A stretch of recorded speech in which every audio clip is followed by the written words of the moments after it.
गौमाता ने अपने बछड़े को छोड़कर कृष्ण को दूध क्यों पिलाया? एक बार माता यशोदा अपने कार्यों में व्यस्त थीं। तभी नन्हे श्री कृष्ण उनके पास आए और बोले, मैया मुझे बहुत भूख लगी है, मुझे थोड़ा माखन दे दो। माता यशोदा मुस्कुराकर बोली, अरे मेरे लाल, तुम तो माखन चोर कहलाते हो। अभी मुझे कुछ काम है, थोड़ी देर बाद तुम्हें भरपेट माखन खिलाऊंगी। कृष्ण ने फिर आग्रह किया, नहीं मैया, मुझे अभी माखन चाहिए। यशोदा जी बोली, कान्हा, मैं पहले स्नान करके आती हूँ, फिर तुम्हें अपने हाथों से स्वादिष्ट माखन खिलाऊंगी, तब तक कोई शरारत मत करना। यह कहकर माता यशोदा चली गईं। श्री कृष्ण ने कुछ नहीं कहा।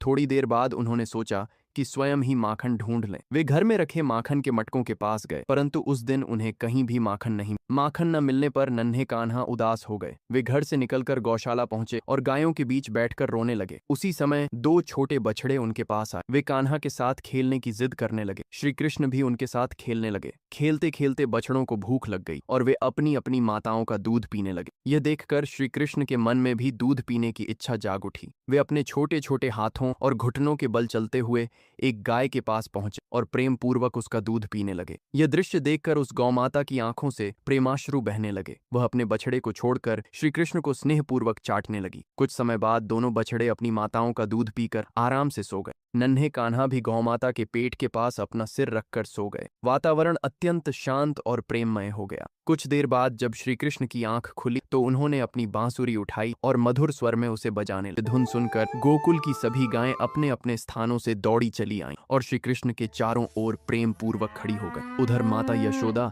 अपने लाडले को खोजते खोजते गौशाला पहुंची। वहां उन्होंने देखा कि उनका कान्हा गायों के बीच बैठा है और सभी गायें उसे स्नेह से निहार रही हैं। यह दृश्य देखकर माता यशोदा की आंखें भर आईं। उन्होंने श्री कृष्ण को अपने हृदय से लगा लिया और बोली, मेरे प्यारे लाल, यदि मैं तुम्हें माखन न दे सकी तो क्या हुआ? तुम्हारी भूख मिटाने के लिए गोकुल की सभी गायें तुमसे मुझसे भी अधिक प्रेम करती हैं। तब श्री कृष्ण मुस्कुराकर बोले, मैया, जहाँ प्रेम नहीं होता वहां मैं कभी नहीं ठहरता, और जहाँ सच्चा प्रेम होता है वहां मुझे आने से कोई नहीं रोक। ये गौमाताएं मुझसे इतना प्रेम करती हैं कि अपने बछड़ों के समान मुझे भी दूध पिलाती हैं, जो मुझे इतना स्नेह देती हैं। मैं उनसे कैसे दूर रह सकता हूँ? अपने लाडले के मुख से यह वचन सुनकर माता यशोदा अत्यंत प्रसन्न हो गईं। उन्होंने श्री कृष्ण को फिर से अपने हृदय से लगा लिया। तभी कृष्ण बोल रहे हैं, जो भी मुझसे अधिक प्रेम करते हैं वह मेरी कृष्ण लीला सुनकर लाइक और सब्सक्राइब नहीं किया है